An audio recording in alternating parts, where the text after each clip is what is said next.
В Новочебоксарске представители Всероссийской Федерации карате, версия Всемирной конфедерации, разыграли награды юбилейного 10-го чемпионата и первенства страны. Домашнее татами оказалось счастливым для сборной Чувашии, сумевшей завоевать главный трофей состязаний – кубок за первое место в общекомандном зачете. С подробностями мой коллега Вячеслав Ильин. Заявки на участие в розыгрыше наград 10-го юбилейного чемпионата и первенства Всероссийской Федерации карате, версия Всемирной конфедерации, подали более 800 каратистов.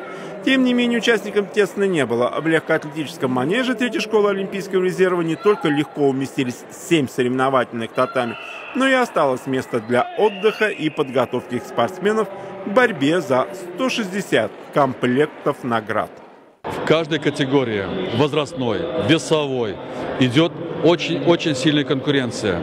Приехали сильнейшие спортсмены, потому что сейчас идет отбор национальной сборной команды страны. И я уже не сомневаюсь, что на международных соревнованиях этого года, их 4, мы выступим очень достойно.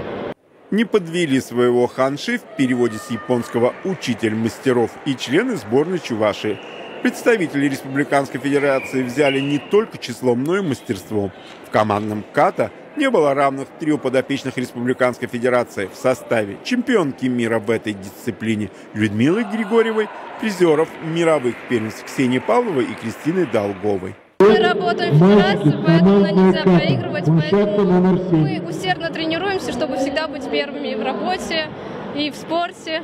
Хотя не всегда наличие у претендентов титулов победителя первенства и Кубка мира служило пропуском на верхнюю ступень пьедестала почета. Третьеклассник 4-й столичной гимназии Владимир Михеев за 3 года регулярных занятий уже дважды становился обладателем золота Кубка и первенства мира в дисциплине ката. Однако на сей раз воспитанник чемпиона мира Алмана Тимофеева завоевал серебро и бронзу.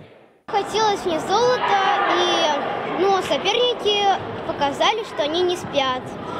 Но надо больше тренироваться. Всего же в активе сборной Чувашии в споре с представителями 26 регионов России и специальными гостями дружины города Уральская Республика Казахстан 17 золотых, 26 серебряных и 30 бронзовых медалей. Вячеслав Ильин, Вести, Чувашия.